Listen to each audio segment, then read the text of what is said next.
স্বাগতম বিচিত্র ব্রেনে। আর আমি বিচিত্র ব্রেন। এটা শুধু একটা গেমের গল্প নয়, এটা বিশ্বাসঘাতকতা, বন্ধুত্ব আর ক্ষমতার লালসায় গড়া এক জগৎ।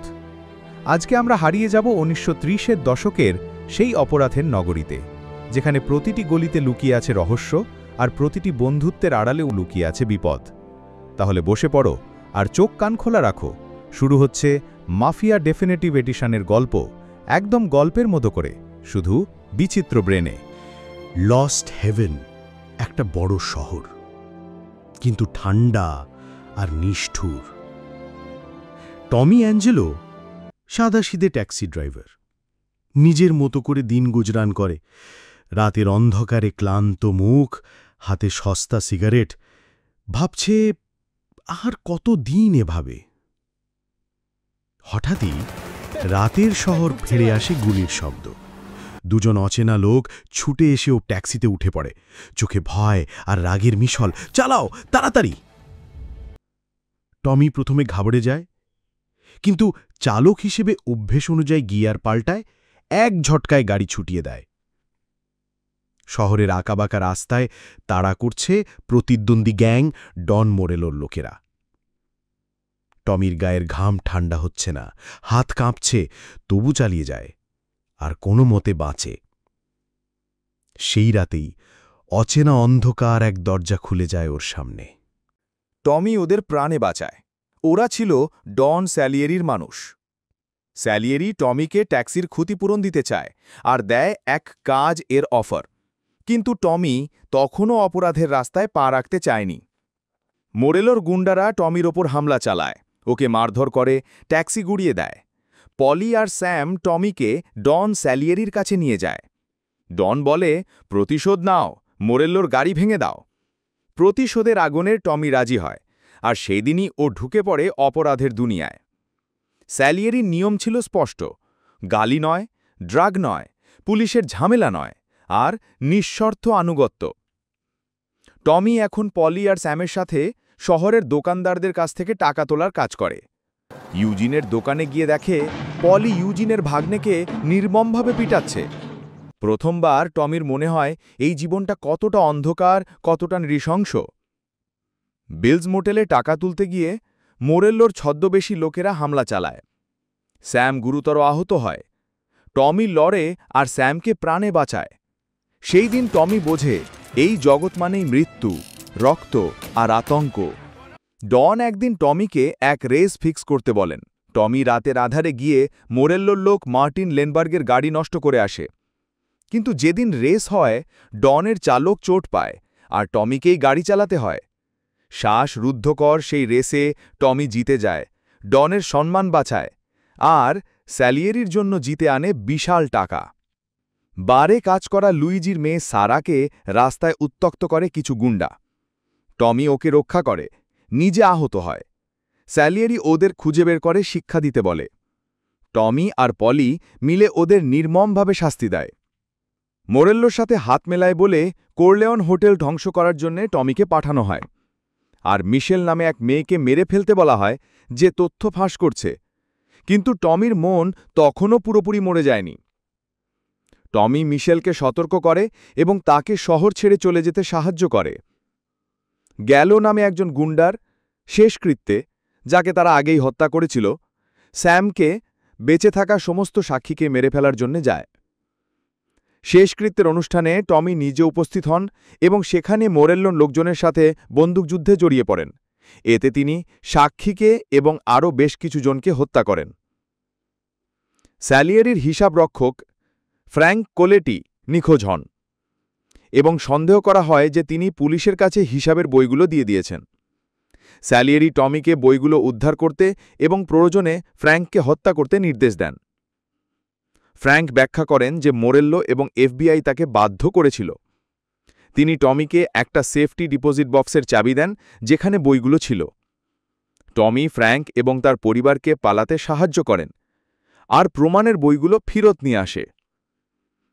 টমি সালভাতোরে নামে একজন অভিজ্ঞ চোরকে সাথে নিয়ে প্রসিকিউটর ওয়াটকিন্সের বাড়িতে প্রবেশ করেন। তাদের লক্ষ্য ছিল স্যালিয়েরির বিরুদ্ধে থাকা প্রমাণগুলো উদ্ধার করা। পলি মোরেল্লোর জন্য আসা একটি মুনশাইন চালানের ওপর হামলা করার পরিকল্পনা করেন, যাতে স্যালিয়েরি পরিবার তাদের নিজস্ব হুইস্কি সরবরাহ শুরু করতে পারে। গেটস নামে একজন মুনশাইন প্রস্তুতকারী মোরেল্লোর প্রতি অসন্তুষ্ট থাকায় পলির সাথে হাত মেলান। তবে এই অভিযান মোরেল্লোর লোকজনের কারণে ঝামেলায় পড়ে। প্রহিবিশন শেষ হওয়ার পর স্যালিয়েরি আইনি ব্যবসায় প্রসার ঘটান, কিন্তু মোরেল্লোর সাথে তাদের সম্পর্ক আরও খারাপ হতে থাকে। মোরেল্লো স্যালিয়েরির ওপর পিপের রেস্তোরাঁয় হামলা চালায়। এই হামলার পেছনে স্যালিয়েরির নিজের লোক কার্লোর বিশ্বাসঘাতকতা প্রকাশ পায়। স্যালিয়েরি টমিকে কার্লোকে হত্যা করতে নির্দেশ দেন এবং কার্লোকে হত্যা করে ডন স্যালিয়েরি। স্যালিয়েরি টমিকে সিটি কাউন্সিলর রোবের্তো গ্যালোটিকে প্রকাশ্যে হত্যা করতে নির্দেশ দেন। গ্যালোটি মোরেল্লোর অনুগত ছিলেন এবং একটি স্টিমবোটে তার জন্মদিনের পার্টিতে বক্তৃতা দিচ্ছিলেন। টমি সফলভাবে এই হত্যাকাণ্ড সম্পন্ন করেন। এরপর স্যালিয়েরি টমিকে এক ভয়ঙ্কর নির্দেশ দেন, সার্জিও মোরেলো জুনিয়রকে হত্যা করতে। রাস্তার ওপর তীব্র গাড়ি ধাওয়া, গুলি, আতঙ্ক আর শেষমেশ তাকে হত্যা। সবশেষে স্যালিয়েরির নির্দেশ আসে, ডন মোরেলোকেই শেষ করতে হবে। থিয়েটারের বাইরে হামলা, তারপর বিমানঘাঁটি পর্যন্ত ধাওয়া, তার প্লেনকেও গুলি করে ফেলে দেয় আকাশ থেকে। পরে ডন মোরেলোকে ধাওয়া করে তাকে গুলি করে মারে। সেখানেই তার মৃত্যু হয়। মোরেলোর মৃত্যুর পর স্যালিয়েরি তার ক্ষমতা আরও সুসংহত করেন। পলি একটি ব্যাংক ডাকাতির প্রস্তাব দিলে টমি তার আনুগত্য নিয়ে প্রশ্ন তোলে। স্যালিয়েরি টমিকে গভর্নর পদপ্রার্থী হ্যাঙ্ক টার্নবুলকে হত্যা করার নির্দেশ দেন, যিনি সংঘবদ্ধ অপরাধের বিরুদ্ধে প্রচারণা চালাচ্ছিলেন। টমি একটি পুরনো কারাগারের টাওয়ার থেকে তাকে গুলি করে হত্যা করে। পলি স্যালিয়েরিকে না জানিয়ে গ্র্যান্ড ইম্পেরিয়াল ব্যাংক ডাকাতির পরিকল্পনা করেন। এই জীবনের বাইরে যেতে হলে একটি বড় টাকা তার দরকার ছিল। টমি তার পরিবারের কথা ভেবে অনিচ্ছা সত্ত্বেও রাজি হন, তবে স্যাম এই কাজে অংশগ্রহণ করতে অস্বীকৃতি জানান। পলি এবং টমি সফলভাবে ব্যাংক ডাকাতি করে প্রচুর অর্থ পায়। পরের দিন সকালে টমি পলির অ্যাপার্টমেন্টে গিয়ে তাকে মৃত অবস্থায় দেখতে পায়। সেখানে একটা কল আসে, যেটা ছিল স্যামের। স্যামকে সব কথা বলে ও কিছু টাকার সাহায্য চায়, যে টাকা পেয়ে ওর ফ্যামিলিকে নিয়ে বাইরে বেরিয়ে যেতে চায়। তাই জন্যে স্যাম টমিকে একটা মিউজিয়ামে ডাকে।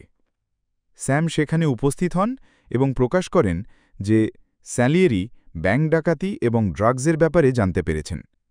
স্যালিয়েরি স্যামকে পলি এবং টমি উভয়কেই হত্যা করার নির্দেশ দিয়েছিলেন। স্যাম আরও জানান যে স্যালিয়েরি ফ্র্যাঙ্ক এবং মিশেলকেও বাঁচিয়ে রাখার কথা জানতে পেরেছেন।